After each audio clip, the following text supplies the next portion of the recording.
அஸ்ஸலாமு அலைக்கும் வரஹ்மத்துல்லாஹி தஆலா வபரகாத்துஹு. மார்க்கத்தில் ஹதீஸுகள் சம்பந்தமான சரியான புரிதல் இல்லாமல் ஒரு சில ஹதீஸுகளை கையில் எடுத்துக்கொண்டு மார்க்கத்தில் உண்டான விஷயங்களை இல்லை என்றும் அதை நபியவர்கள் தடுத்திருக்கிறார்கள் என்றெல்லாம் மார்க்கத்திற்கு எதிராக பலர்கள் இன்று சமூக வலைதளங்களிலே பேசி வருகிறார்கள். அதன் அடிப்படையிலே நேர்ச்சை என்பது நபியவர்கள் அதை தடுத்திருக்கிறார்கள். நேர்ச்சையில் எனக்கு நீ இதை செய்தால் உனக்கு நான் இதை செய்கிறேன் என்று இறைவனிடத்திலே கண்டிஷன் செய்யக்கூடாது என்றும், அதுபோன்று நேர்ச்சை எந்த மாற்றத்தையும் ஏற்படுத்தாதென்றெல்லாம் பொய்யான ஒரு தகவல்களை பரிமாறிக்கொண்டிருப்பதை நாம் சமூக வலைதளங்களிலே காண்கிறோம். அந்த காணொளியை நீங்களே காணுங்கள். அப்படியா? சரிம்மா, நீ ஏதோ கவலைப்படாத, நான் வரேன் வை. யா அல்லாஹ், என் பொண்ணுக்கு கல்யாணம் ஆகி 3 வருஷம் ஆகுது. இன்ன வரைக்கும் ஒரு குழந்தை இல்ல. யா அல்லாஹ், நீ ஒரு குழந்தை பாக்கியத்தை குடுத்த அப்படின்னா நான் ஒரு 100 பேருக்கு சாப்பாடு ஆக்கி போடுறேன் யா அல்லாஹ். அம்மா, என்னம்மா பண்றீங்க? இல்லம்மா, இப்ப அக்கா போன் பண்ணா, இந்த தடவையும் நெகட்டிவா தான் வந்திருக்கா ரிசல்ட். அதனால அல்லாஹ்விடத்துல நேர்ந்துகிட்டு இருக்கம்மா. அஸ்தக்ஃபிருல்லாஹ். இந்த மாதிரி நேர்த்திக்கடன் பண்றத நபிகள் நாயகம் ஸல்லல்லாஹு அலைஹி வஸல்லம் அவர்கள் தடை செஞ்சிருக்கிறாங்க. நேர்த்திக்கடன் பொதுவாக அல்லாவுக்காக பண்ணலாமே தவிர ஒரு குறிப்பிட்ட கண்டிஷனை வச்சு நேர்த்திக்கடன் பண்ணக்கூடாது. எனக்கு வேண்டிய ஒரு விஷயத்த நீ செஞ்ச அப்படின்னா உனக்கு நான் இதை செய்யறேன் அப்படின்ற மாதிரி புரியுற மாதிரி சொல்லணும் அப்படின்னா அல்லாவிடத்திலேயே அக்ரிமெண்ட் போடுற மாதிரி நபிகள் நாயகம் ஸல்லல்லாஹு அலைஹி வஸல்லம் அவர்கள் சொல்லியிருக்கிறாங்க, நேர்த்திக்கடன் எதையுமே மாற்றி விடாது. நேர்த்திக்கடன் மூலம் கஞ்சனிடமிருந்து செல்வம் வெளியாகுவதை தவிர வேற எந்த ஒரு மாற்றமும் ஏற்படாது அப்படின்னு நபிகள் நாயகம் ஸல்லல்லாஹு அலைஹி வஸல்லம் அவர்கள் சொல்லியிருக்கிறாங்க. அதனால இந்த மாதிரியான விஷயங்களுக்கெல்லாம் நேர்ந்துக்க கூடாது. இப்போ நேர்ச்சை என்பதை நபியவர்கள் தடுத்திருக்கிறார்கள் என்ற ஒரு வார்த்தையை இவர்கள் சொல்கிறார்கள். திருமதியிலே 3690வது ஹதீஸாக பதிவு செய்யப்படுகிறது. இந்த ஹதீஸ் சஹீஹான ஹதீஸ் என்று திருமிதி இமாம் அவர்களே சொல்கிறார்கள்.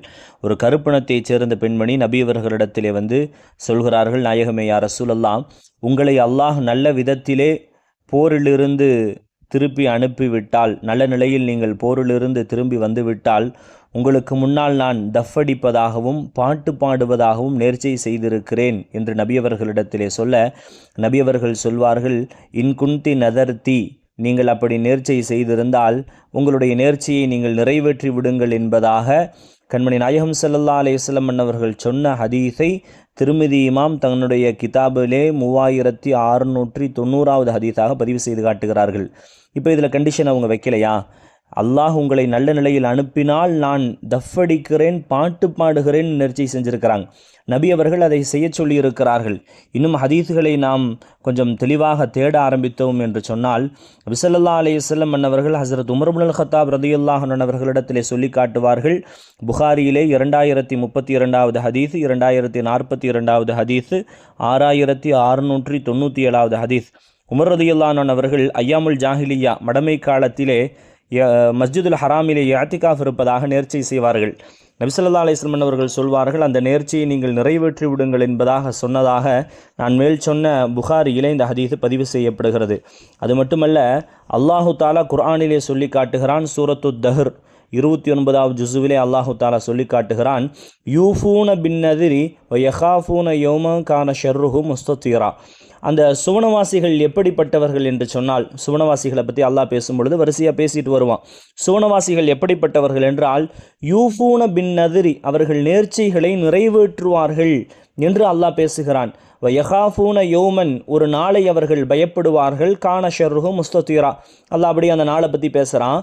ஆக அல்லாஹ் சொல்வது சூரத்து தஹ்ரிலே 29வது ஜுஸுவிலே அல்லாஹ் பேசுவது, அந்த சுவனவாசிகள் எப்படிப்பட்டவர்கள் என்றால் நேர்ச்சையை நிறைவேற்றுவார்கள் என்று அல்லாஹு தாலா பேசுகிறான். அப்போ நேர்ச்சையை நிறைவேற்றுவது என்பது நல்லோர்கள் சுவனவாசிகளின் செயல்பாடுகள். நேர்ச்சையே கிடையாதுன்னு இல்லை, நபி அவர்கள் நேர்ச்சையை தடுத்திருக்கிறார்கள் என்று இந்த காணொளியிலே இவர்கள் பதிவு செய்கிறார்கள். அல்லாஹ் பாதுகாப்பானாக. அதே போன்று இதை செய்தால் இதை தருகிறேன், இதை நான் செய்கிறேன் என்று அல்லாஹ்விடத்தில் கண்டிஷன் பேசுவது தவறு, நபி அவர்கள் தடுத்திருக்கிறார்கள் என்று பேசுகிறார்கள். இது அல்லாஹ்விடத்தில் வைக்கும் கண்டிஷன் அல்ல, இறைவனிடத்தில் வைக்கும் கோரிக்கை. நல்ல விதத்திலே வார்த்தைகளை பயன்படுத்த வேண்டும். அந்த கோரிக்கையைத்தான் கருப்பணத்தை சேர்ந்த பெண்மணி வைத்திருந்து அந்த நேர்ச்சையையும் நபி அவர்கள் செய்ய சொல்லியிருக்கிறார்கள். அதுவும் அந்த பெண்மணி தஃபடித்து பாட்டு பாடுவதாக நேர்ச்சை செய்திருக்கிறார். திருமதியிலே 3690வது ஹதீஸ். அதே போன்று ஃபூன பின் நதிரி யகாஃபூன யௌமன் கான ஷர்ருஹு முஸ்ததீரா, இந்த ஆயத்தினுடைய விரிவுரையிலே இமாம் ராஸி ரஹிமஹுல்லாஹ் சொல்லக்கூடிய ஒரு விளக்கத்தை காண முடியும்.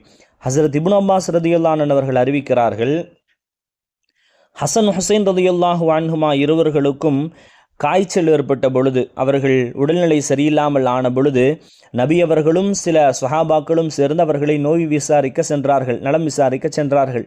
அந்த நேரத்திலே அந்த சஹாபாக்கள் எல்லாம் அலி ரலியல்லாஹு அன்ஹு அவர்களை பார்த்து சொன்னார்களாம், ஹசன் அவர்களின் தந்தையே, நீங்கள் உங்களின் குழந்தைக்கு சரியாகுவதற்காக நேர்ச்சை செய்யலாம் அல்லவா என்று கேட்க, ஹசரத் அலி ரலியல்லாஹு அன்ஹு அவர்களும் ஃபாத்திமா ரலியல்லாஹு அன்ஹா அவர்களும் நேர்ச்சை செய்தார்கள். என்ன நேர்ச்சை என்றால், இவர்களுக்கு நோய் சரியானால் 3 நாட்கள் நோன்பு வைப்பதாக நேர்ச்சை செய்கிறார்கள். அந்த ஹதீஸில் இப்னு அப்பாஸ் ரலியல்லாஹு அன்ஹு அவர்கள் சொல்கிறார்கள், அந்த இருவர்களும் நோய் நிவாரணமும் பெற்றார்கள், அதற்காக 3 நாட்கள் இவர்கள் நோன்பும் வைத்தார்கள் என்பதாக இப்னு அப்பாஸ் ரலியல்லாஹு அன்ஹு அவர்கள் அறிவிக்கக்கூடிய ஹதீஸை இந்த குர்ஆனின் விரிவுரையிலே இந்த வசனம் இறங்கியதற்கான காரணத்திலே பதிவு செய்யப்படுகிறது என்று சொன்னால் சிந்திக்க வேண்டும். அவர்கள் வைத்த கோரிக்கையே, நோய் சரியாகிவிட்டால் 3 நோன்புகள் வைக்கிறேன். அப்போ சஹாபாக்களுக்கும் நபியவர்களுக்கும் இறைவனிடத்தில் இது கண்டிஷன் போடக்கூடிய செயல் என்று அவர்களுக்கு தெரியாதா? அவர்களுக்கு தெரியாத விஷயங்கள் எல்லாம் இன்று பலர்களுக்கு தெரிந்து விட்டதா? அல்லாஹ் பாதுகாப்பானாக. தெளிவாக மார்க்கம் பேசுகிறது, தாராளமாக நேர்ச்சை செய்யலாம். புகாரியில் இன்னொரு ஹதீஸை பார்க்க முடியும், 3650வது ஹதீஸு. நபியவர்கள் சொல்லுவார்கள், காலத்தில் சிறந்தவர்கள் என் காலம், அதற்கு அடுத்த காலம், அதற்கு அடுத்த காலம் என்று சொல்லிவிட்டு இந்த ஹதீஸை அறிவிக்கும் இம்ரான் ரலியல்லாஹு அன்ஹு அவர்கள் சொல்வார்கள், நபி அவர்கள் இதை 2 முறை சொன்னார்களா 3 முறை சொன்னார்களா என்று எனக்கு தெரியவில்லை என்று சொல்வார்கள். அதை கடந்த பிறகு நபி அவர்களின் வார்த்தைகளை தொடர்ந்தவர்கள் பேசுவார்கள்.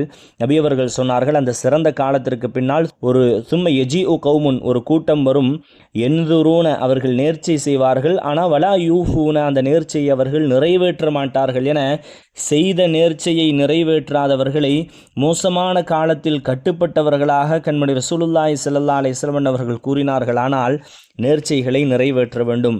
நேர்ச்சை என்பது மார்க்கத்தில் அனுமதிக்கப்பட்டிருக்கிறது. நேர்ச்சையை சுஹாபாக்கள் செய்திருக்கிறார்கள். நேர்ச்சை செய்து அதை நிறைவேற்றுபவர்களை சுவனவாசிகளின் பட்டியலில் இறைவன் சேர்த்து பேசுகிறான். ஆக நேர்ச்சை செய்யலாம். நேர்ச்சையிலே இதை எனக்கு தந்தால் ரஹ்மானே, நான் இப்படி நல்லதை செய்கிறேன் என்று தாராளமாக கேட்கலாம் என்பதாக ஹதீஸுகள் நமக்கு உணர்த்துகிறது. மார்க்கத்தை சரியாக விளங்கும் நல்ல நசீபை அல்லாஹ் நமக்கு தருவானாக.